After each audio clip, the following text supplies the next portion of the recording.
O clima político em Brasília amanheceu pesado, como se nuvens carregadas tivessem decidido pairar exclusivamente sobre o Congresso Nacional. Nos corredores da Câmara e do Senado, a tensão era palpável. Cochichos, olhares desconfiados e manchetes estourando a cada minuto davam a sensação de que algo grande estava prestes a explodir. E explodiu. A chamada PEC da blindagem, proposta que tinha como objetivo reforçar garantias de imunidade parlamentar e consolidar o equilíbrio institucional, foi abruptamente descartada. Mas não se enganem, o movimento não foi técnico, não foi fruto de ajustes burocráticos, tampouco resultado de análises frias. Foi um gesto político calculado, direcionado com um alvo muito bem definido: Jair Messias Bolsonaro. O ex-presidente, amado por milhões de brasileiros, continua a ser a figura central no cenário político. Mesmo fora do Planalto, sua influência ecoa nas ruas, nas praças e principalmente nos corações daqueles que acreditam em um Brasil soberano, livre da submissão ideológica imposta por elites progressistas. A PEC da blindagem surgiu como uma tentativa de equilibrar as forças, de garantir que parlamentares e lideranças políticas não fossem vítimas de perseguições judiciais travestidas de legalidade. Mas o descarte repentino revelou algo muito mais profundo: a intenção de abrir caminho para que Bolsonaro e sua base sejam alvejados de maneira ainda mais agressiva, enquanto veículos alinhados à esquerda celebravam o descarte como vitória da democracia. O povo que acompanha de perto a engrenagem política percebeu a manobra. Não se tratava de proteger instituições, mas de fragilizá-las, retirando da direita um instrumento legítimo de defesa. A PEC da blindagem nunca foi um escudo absoluto, e sim uma barreira mínima contra abusos. Ao derrubá-la, o recado dado por certos setores foi claro: o objetivo é isolar, enfraquecer e deslegitimar Bolsonaro. No plenário, alguns parlamentares não esconderam a frustração.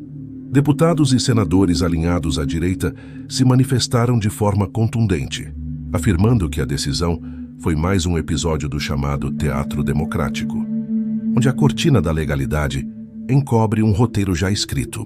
Não querem apenas descartar uma PEC, querem calar uma voz que ainda ressoa em todo o Brasil, declarou um deputado conservador, sob aplausos discretos de colegas que compartilhavam a mesma indignação. Nas ruas, a notícia correu como rastilho de pólvora. Em cidades do interior de Minas Gerais, do sul do Paraná, do sertão nordestino e até nas capitais mais movimentadas, grupos de apoiadores se organizaram em manifestações espontâneas. Bandeiras verde e amarelas voltaram a tremular em praças públicas, com gritos de ordem denunciando a tentativa de silenciar o legado de Bolsonaro. Dona Célia, comerciante em Goiânia, resumiu o sentimento: eles querem derrubar tudo o que representa a direita, mas nós não vamos ficar quietos. Não é só sobre Bolsonaro, é sobre nós, o povo que acredita nele. A cena midiática também ganhou contornos reveladores. Enquanto jornais televisivos buscavam enquadrar a PEC como um risco às instituições, milhares de transmissões ao vivo em redes sociais mostravam o outro lado: o sentimento de indignação popular, as análises de juristas independentes e o posicionamento firme de parlamentares conservadores. Era como se dois braços estivessem diante do mesmo fato, mas com leituras completamente opostas. De um lado, a narrativa de que a blindagem seria um retrocesso. Do outro, a convicção de que sua retirada é a verdadeira ameaça ao equilíbrio democrático. E no meio desse turbilhão, o nome de Bolsonaro ecoava a cada fala, a cada manchete, a cada comentário de esquina. Não importa se em tom de crítica ou de apoio. A verdade é que ele continua sendo o eixo em torno do qual a política nacional gira. E é exatamente por isso que descartaram a PEC, porque ela oferecia a possibilidade de garantir uma base sólida de proteção para aqueles que se alinham a ele. Ao enfraquecer essa possibilidade, tentam minar não apenas o homem, mas o movimento que ele representa. Um analista político chegou a afirmar em rede nacional: não estamos falando apenas de uma PEC, estamos falando de um tabuleiro de xadrez, onde cada movimento é calculado. E o objetivo final é claro: neutralizar Bolsonaro antes de 2026. Essa frase reverberou nas redes sociais, provocando reações indignadas de apoiadores. Afinal, como pode uma liderança que não ocupa cargo público ser tratada com tamanha hostilidade? A resposta é simples: porque Bolsonaro é mais do que um político. Ele é um símbolo de resistência contra o avanço de um sistema que muitos consideram corrompido e distante do povo. Mas se o objetivo era desmoralizá-lo, o efeito pode ter sido exatamente o contrário. Ao descartar a PEC da blindagem, a esquerda acendeu ainda mais a chama de mobilização da direita. Em reuniões de bastidores, lideranças conservadoras já discutem novas estratégias, reforçando a ideia de que cada golpe recebido transforma o movimento em algo ainda mais resiliente. Como disse um senador aliado, eles pensam que nos derrubam, mas na verdade nos fortalecem. Cada tentativa de calar Bolsonaro é um incentivo para que milhões gritem ainda mais alto por ele. Essa primeira etapa da crise deixou claro que os obstáculos impostos ao campo conservador não são apenas políticos, mas também simbólicos. O descarte da PEC foi usado como uma mensagem de intimidação, mas também revelou o medo que a figura de Bolsonaro ainda desperta nos adversários. Se ele fosse irrelevante, não haveria tanto esforço em enfraquecê-lo. A verdade é que em cada esquina do país, ainda existem brasileiros que veem em sua liderança a esperança de dias melhores. E é justamente esse fator humano que os estrategistas da esquerda subestimam. Não se trata apenas de um nome em um processo ou de uma figura pública nas manchetes. Trata-se de um movimento que nasce do coração do povo, das dificuldades do trabalhador, do clamor por justiça e liberdade. E esse movimento não se cala com o descarte de uma PEC. Pelo contrário, encontra novos motivos para resistir, para se organizar e para mostrar que a direita brasileira, longe de estar enfraquecida, está cada vez mais consciente de sua missão. O dia seguinte ao descarte da PEC da blindagem amanheceu com um clima de inquietação. O Brasil, acostumado a acordar com a barulheira das buzinas, com a pressa das grandes cidades e o ritmo acelerado das rádios matinais, dessa vez despertou em tom diferente. Em várias capitais, desde as avenidas movimentadas de São Paulo até a orla ensolarada do Recife, grupos de apoiadores da direita se organizaram para demonstrar indignação. Não eram manifestações convocadas por partidos ou movimentos estruturados, mas sim atos espontâneos, nascidos da vontade genuína de brasileiros comuns que não aceitaram em silêncio a manobra política. Na Praça da Liberdade, em Belo Horizonte, famílias inteiras se reuniram com bandeiras verde e amarelas. Crianças pintavam o rosto. Idosos erguiam cartazes improvisados e trabalhadores, em pleno intervalo de almoço, faziam questão de marcar presença. O sentimento era unânime. A decisão de descartar a PEC foi interpretada como uma tentativa clara de enfraquecer Bolsonaro e, por consequência, calar o povo que nele se inspira. Não estamos aqui por luxo ou por festa. Estamos aqui porque a nossa voz foi desrespeitada, disse seu Francisco, um pedreiro de 58 anos, que viajou 2 horas de ônibus para participar da mobilização. O mesmo cenário se repetia em Curitiba, onde a chuva fina não afastou centenas de cidadãos que ocuparam a frente do Palácio Iguaçu. Se eles pensam que podem sufocar a direita, estão enganados. O Brasil de verdade está aqui, de pé, gritando por liberdade, afirmou Dona Regina, professora aposentada, segurando firme um cartaz onde se lia: "Blindagem é proteção do povo". A fala dela foi seguida por aplausos que ecoaram pelas ruas próximas, revelando que o ânimo de resistência estava longe de se apagar. Enquanto isso, em Brasília, os corredores do Congresso fervilhavam. A imprensa corria de um lado para o outro, microfones em punho, buscando arrancar declarações de deputados e senadores conservadores. Muitos não escondiam a revolta, mas também destacavam um ponto crucial: a mobilização popular. Para eles, o verdadeiro poder da direita não está apenas nos gabinetes, mas principalmente nas ruas, onde o cidadão comum decide se organizar para não ser engolido pela narrativa dominante. O povo é a blindagem real. Podem descartar a PEC, mas não podem descartar milhões de brasileiros que não aceitam ver Bolsonaro perseguido, afirmou um senador aliado, em entrevista transmitida ao vivo para todo o país. As redes sociais, como sempre, funcionaram como amplificadoras dessa indignação. Lives transmitidas de celulares simples alcançavam milhares de visualizações em poucos minutos. Hashtags como #PEC da blindagem já e #Bolsonaro injustiçado ficaram entre os assuntos mais comentados no Twitter. A cada postagem, a sensação de que havia algo maior acontecendo ganhava força. Não era apenas a defesa de um político, mas a defesa de um movimento que carrega valores enraizados na tradição brasileira: família, fé, liberdade e pátria. Um episódio que ganhou destaque foi o relato de um caminhoneiro em Goiás. Em sua live transmitida direto da boleia do caminhão, ele falava com emoção: "A estrada sempre foi minha casa, mas o Brasil é meu coração. Eles querem derrubar o homem que defende a gente, que nunca virou as costas para o povo.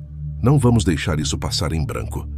A mensagem viralizou, mostrando que a base de apoio da direita vai muito além dos centros urbanos.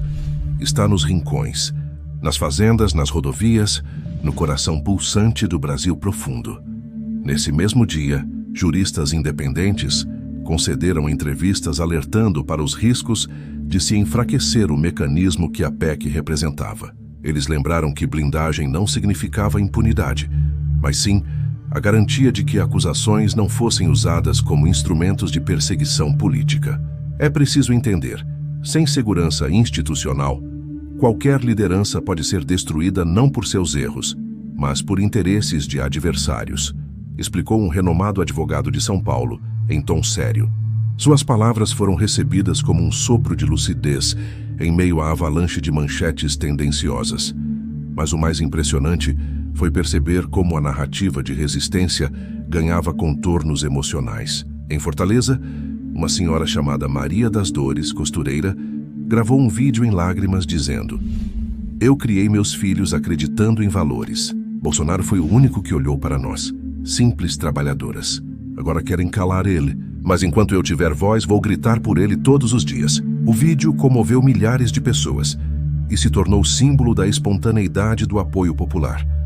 Os adversários, por sua vez, tentavam deslegitimar os atos, chamando-os de radicalismo ou fanatismo. Mas quanto mais atacavam, mais a base conservadora se fortalecia. A cada ofensa, surgia uma nova manifestação, um novo discurso inflamado, uma nova voz que se levantava contra a manipulação. Era como se cada crítica funcionasse como combustível para a resistência. Eles não entendem que não estamos defendendo apenas uma pessoa, mas defendendo o Brasil que acreditamos, disse um jovem estudante de direito em Florianópolis. O próprio Bolsonaro, mesmo sem se pronunciar de forma oficial naquele momento, era lembrado em cada canto. Em camisetas, faixas, discursos improvisados, sua imagem se transformava em bandeira de resistência. Era a prova viva de que sua liderança não depende apenas de cargo ou poder formal. Ela existe porque se conecta diretamente com o povo, sem intermediários. Isso incomoda os adversários, que dependem de narrativas midiáticas e arranjos de bastidores para manter relevância. Ao final do dia, estava claro que o descarte da PEC não trouxe a calmaria que seus autores imaginavam.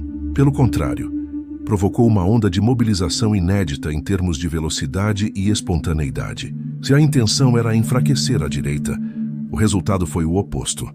Ela ganhou novo fôlego, mostrou sua vitalidade e provou que não é um movimento que pode ser subestimado. Aquela terça-feira terminou com cânticos de hinos nacionais em diversas praças, com orações coletivas e com o sentimento de que algo maior estava em jogo. Não era apenas a defesa de Bolsonaro ou de uma PEC descartada, mas a defesa de princípios que tocam a alma do povo brasileiro. O vento que soprava nas bandeiras tremulantes parecia carregar um aviso. A direita não recua diante de injustiças, ela cresce. E assim, enquanto o Congresso encerrava suas sessões com discursos protocolares, nas ruas o Brasil real escrevia uma página de resistência. Uma página que deixava no ar a pergunta que ninguém conseguia ignorar: até onde irão para tentar calar Bolsonaro e, por consequência, milhões de vozes que se recusam a se curvar? Se nas ruas o povo se fazia ouvir com bandeiras e gritos de resistência, no campo midiático, a batalha se mostrava ainda mais feroz. As grandes emissoras, alinhadas historicamente a setores progressistas, tratavam o descarte da PEC da blindagem como um alívio democrático, tentando pintar a decisão como um triunfo da justiça contra supostos excessos da direita. Mas a realidade não se encaixava nesse roteiro fabricado. O povo, atento e cada vez mais desconfiado da velha imprensa, buscava outros canais de informação, e as redes sociais se tornaram a verdadeira arena onde a guerra das narrativas se desenrolava. Ali, influenciadores conservadores, jornalistas independentes e cidadãos comuns produziam conteúdos que viralizavam em minutos, desmontando as versões oficiais. Vídeos curtos explicavam como a PEC não significava impunidade, mas garantia mínima de equilíbrio institucional. Lives traziam juristas apontando a seletividade das perseguições contra Bolsonaro e seus aliados. E a cada esclarecimento, a sensação de injustiça crescia ainda mais. Eles não querem proteger a democracia, querem protegê-los de nós, dizia um vídeo que alcançou milhões de visualizações em poucas horas. A esquerda, percebendo a dificuldade em manter o controle da narrativa, começou a recorrer a ataques ainda mais pesados. Colunistas em jornais de circulação nacional passaram a rotular manifestações como atos antidemocráticos, numa tentativa de criminalizar qualquer demonstração pública de apoio a Bolsonaro. Mas essa estratégia, em vez de silenciar, teve efeito inverso. Despertou indignação até mesmo em pessoas que antes não se envolviam diretamente com política. Como podem chamar o povo de antidemocrático por se manifestar pacificamente? Questionava uma jovem enfermeira de Salvador em entrevista para um canal independente. Esse choque de versões revelava algo mais profundo: o medo da esquerda. Se Bolsonaro fosse realmente irrelevante, não haveria tanto esforço em desconstruí-lo. Se a direita fosse frágil, não seria necessário descartar a PEC com tanta pressa. O que estava em jogo era o reconhecimento silencioso de que o movimento conservador permanece vivo, vibrante e com capacidade de mobilização que assusta adversários. Como disse um professor de história em Porto Alegre, a tentativa de desmoralizar Bolsonaro é a prova de sua força. Ninguém gasta energia tentando apagar aquilo que não representa a ameaça. Aos poucos, surgiam relatos de bastidores do Congresso. Deputados revelavam pressões, negociações obscuras e até ameaças veladas para garantir que a PEC fosse enterrada. Era o retrato cru de um sistema que funciona mais para proteger seus próprios interesses do que para refletir a vontade popular. Um parlamentar relatou anonimamente: não querem blindagem porque precisam da espada da perseguição afiada. Sem ela, Bolsonaro teria terreno para crescer ainda mais. A fala, embora não oficial, circulou intensamente em grupos de apoiadores e fortaleceu a convicção de que havia uma conspiração em curso. Enquanto isso, a direita respondia não com silêncio, mas com estratégia. Comunicadores alinhados a Bolsonaro passaram a enfatizar a importância de não se deixar abalar. Cada ataque é combustível. Cada tentativa de calar nossa voz é mais um motivo para gritar, dizia um dos mais influentes comentaristas conservadores em sua transmissão diária. O público reagia com entusiasmo, lotando os chats e compartilhando mensagens de esperança. Era como se a derrota institucional tivesse se transformado em vitória simbólica. Em meio a essa guerra de narrativas, diálogos autênticos surgiam nas ruas e nas redes, sempre carregados de emoção. Mãe, por que eles falam mal do Bolsonaro se ele só quis ajudar o povo? Perguntou um garoto em Manaus enquanto assistia à televisão com a família. A resposta da mãe veio firme: porque quem fala a verdade incomoda, e ele incomoda muita gente grande. Esse tipo de cena se repetia em lares de norte a sul, mostrando como a figura de Bolsonaro extrapola o campo político e se enraiza no cotidiano das famílias. Naquele mesmo período, jornalistas estrangeiros começaram a notar o fenômeno. Reportagens internacionais destacavam como, mesmo diante de tantos obstáculos, Bolsonaro seguia sendo protagonista da política brasileira. Alguns artigos tentavam enquadrá-lo como polêmico ou controverso, mas todos reconheciam: não há como falar do Brasil sem citar seu nome. Isso por si só já era uma vitória. pois enquanto adversários tentavam apagá-lo internamente, o mundo continuava a vê-lo como peça central do tabuleiro. Outro ponto crucial foi a reação das lideranças religiosas. Pastores, padres e representantes de comunidades de fé passaram a se manifestar em defesa de Bolsonaro, relacionando a perseguição que ele sofria com a luta do povo por valores tradicionais. Não se trata apenas de política, é espiritual. Querem derrubar aquilo que sustenta nossa identidade, fé, família e liberdade, disse um pastor em São Paulo, arrancando aplausos fervorosos de sua congregação. Esse apoio reforçava o vínculo emocional entre Bolsonaro e as bases conservadoras, consolidando a ideia de que sua causa é, acima de tudo, moral. Os adversários incomodados redobraram os ataques. Manchetes acusatórias, tentativas de ridicularização e até mesmo investigações forçadas surgiram nos noticiários. Mas cada movimento parecia ter efeito contrário. A direita reagia com memes, ironias e, principalmente, união. A sensação era clara. Quanto mais golpeavam, mais fortaleciam a convicção de que Bolsonaro representa a luta contra um sistema injusto. Ao final daquela semana, já não havia dúvida de que o descarte da PEC não enfraqueceu o ex-presidente. Pelo contrário, o colocou novamente no centro das atenções, reacendendo uma chama que seus adversários sonhavam ver apagada. Era a prova viva de que a direita não depende de estruturas formais para se manter de pé.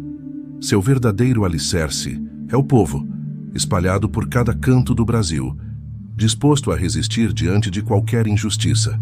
Essa constatação deixava no ar um questionamento inevitável.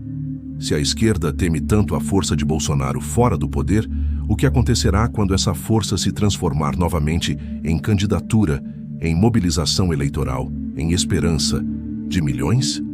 O futuro parecia cada vez mais desafiador para quem aposta em silenciá-lo. Nos salões discretos de Brasília, onde portas pesadas abafam as conversas e cortinas grossas escondem a movimentação dos gabinetes, os bastidores ferviam como nunca. O descarte da PEC da blindagem não foi apenas uma decisão jurídica ou política.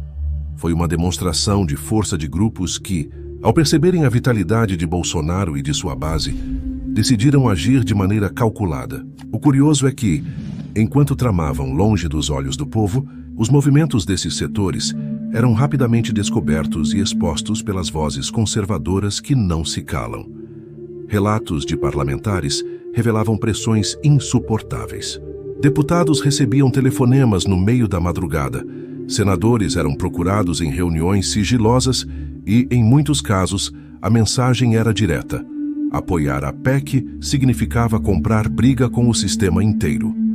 Um deputado de Goiás confidenciou a jornalistas independentes: a PEC não caiu por falta de mérito, caiu por medo. Medo da força popular que poderia se consolidar ainda mais com Bolsonaro fortalecido. Essa declaração correu como pólvora em grupos de apoiadores, reforçando a percepção de que havia, sim, uma conspiração orquestrada contra a direita. Enquanto isso, líderes conservadores não se deixavam intimidar. Reunidos em encontros reservados, eles planejavam estratégias para transformar cada ataque em uma nova oportunidade de crescimento. Era a velha máxima repetida à exaustão: o que não nos derruba nos fortalece. E não havia frase mais apropriada para aquele momento. O descarte da PEC, longe de significar derrota, acendeu uma chama ainda mais forte entre aqueles que se reconhecem como defensores da pátria, da família e da liberdade. Em estados como Santa Catarina e Mato Grosso, caravanas começaram a se organizar. O objetivo era levar mensagens de apoio e esperança para comunidades menores, mostrando que a luta não acontece apenas em Brasília, mas em cada cidade do Brasil. Em Chapecó, por exemplo, agricultores se reuniram em frente à catedral, rezaram juntos e prometeram não recuar diante das injustiças. Um deles, com o chapéu de palha nas mãos, declarou emocionado: nós alimentamos este país e agora querem calar aquele que sempre nos defendeu. Não vamos permitir. Esse tipo de mobilização popular incomodava ainda mais os adversários, porque mostrava que a direita não é um movimento de gabinete, mas sim de raiz. Enquanto setores progressistas dependem de estruturas caras, de campanhas milionárias e de narrativas ensaiadas, os conservadores se erguem no cotidiano simples das pessoas, no campo, na oficina mecânica, na escola do bairro. Ali a lembrança de Bolsonaro se mistura à esperança de dias melhores, e nada parece capaz de apagar esse vínculo.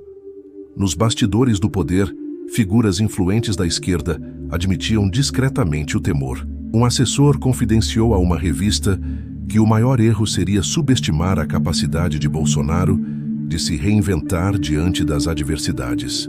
A frase, ainda que dita em tom de preocupação, acabou reforçando aquilo que milhões de brasileiros já sabem. A direita não precisa de favores ou concessões.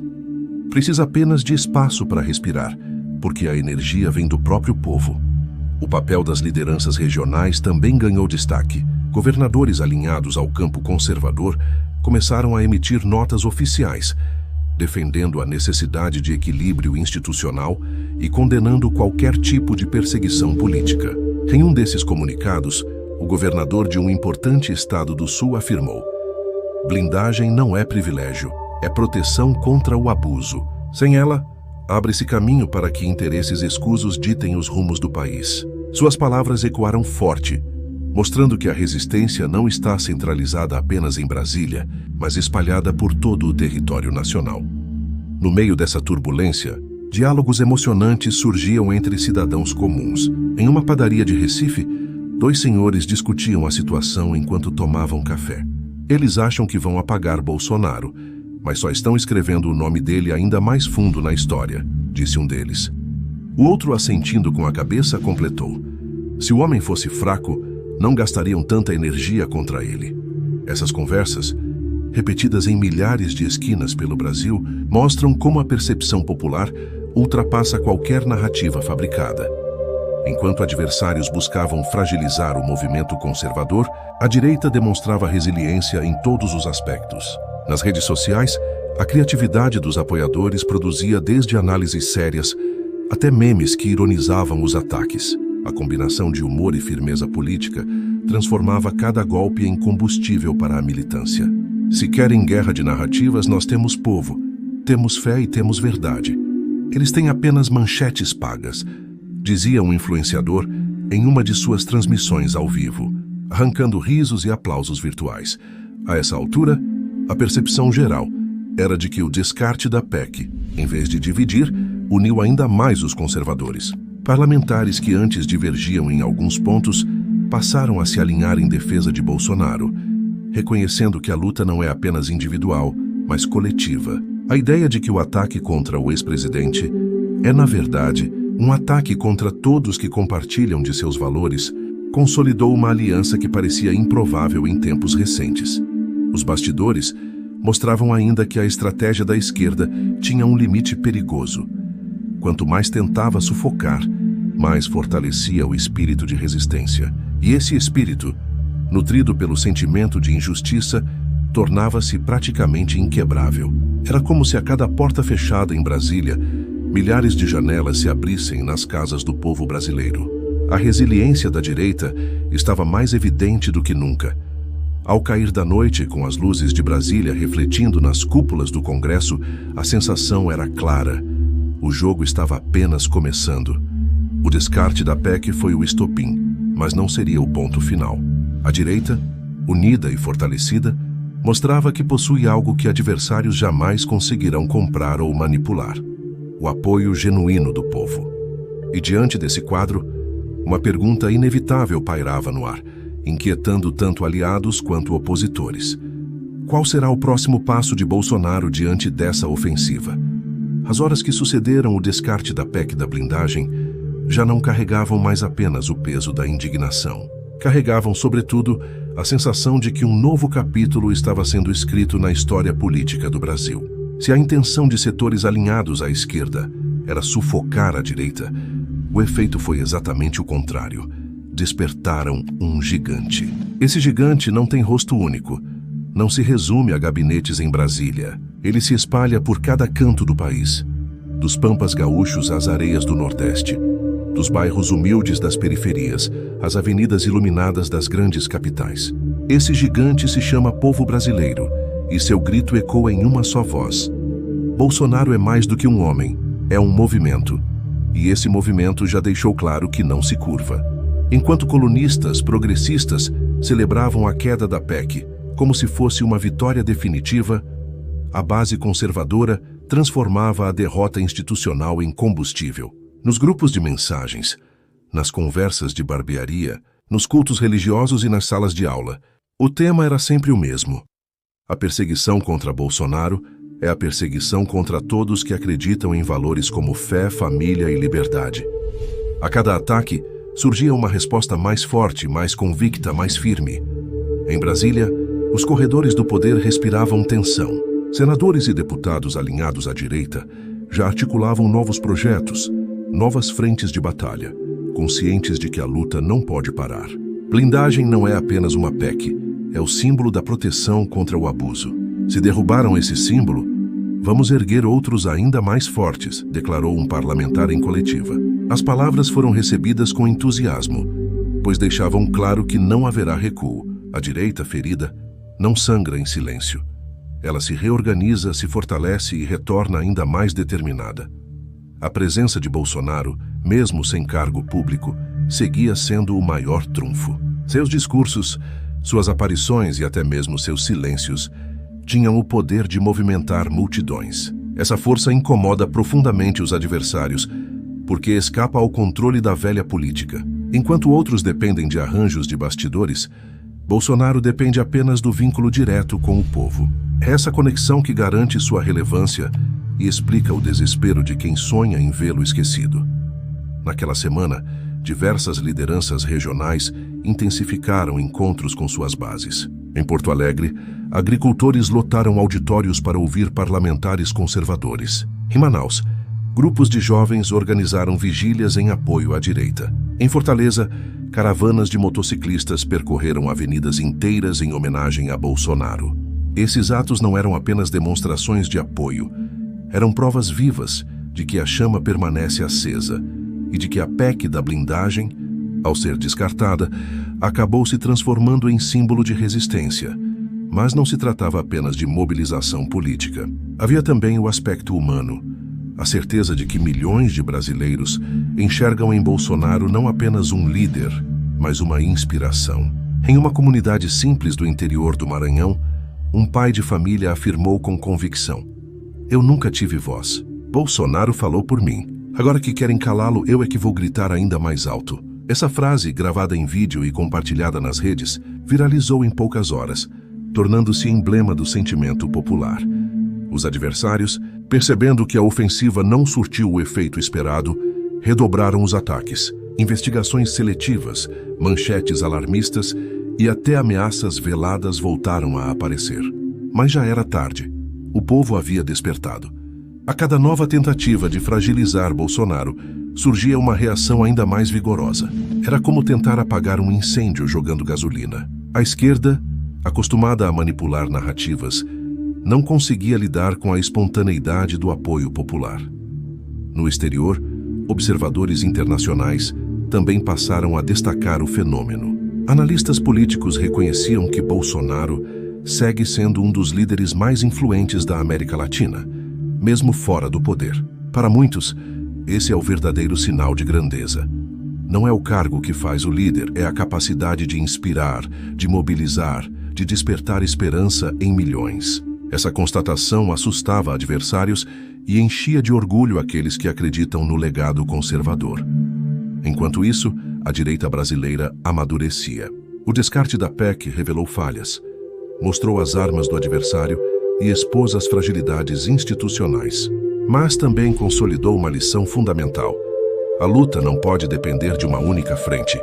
É preciso ocupar espaços na cultura, na educação, na mídia alternativa e, sobretudo, nas ruas. Foi assim que o movimento conservador ganhou força, e será assim que continuará crescendo.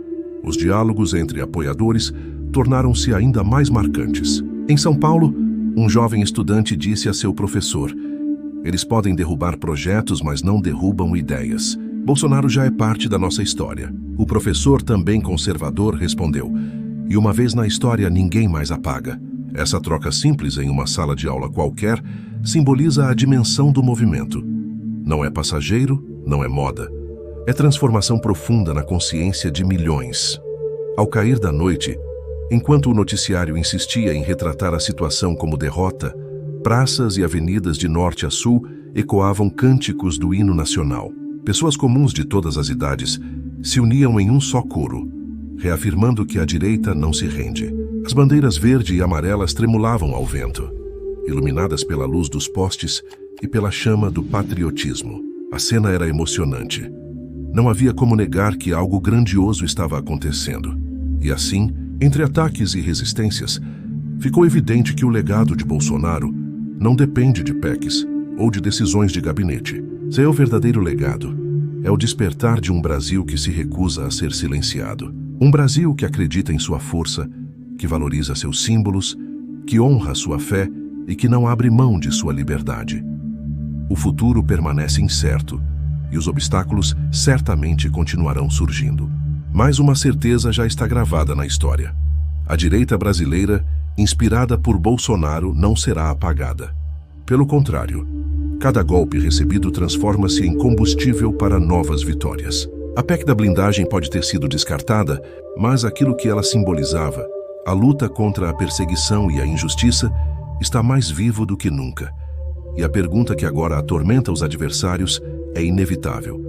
Se Bolsonaro é tão forte fora do poder, o que acontecerá quando ele decidir, mais uma vez, colocar seu nome à disposição do povo nas urnas? Essa resposta virá no tempo certo. Até lá, resta apenas uma certeza. A chama que eles tentaram apagar se transformou em um incêndio de esperança que atravessa o Brasil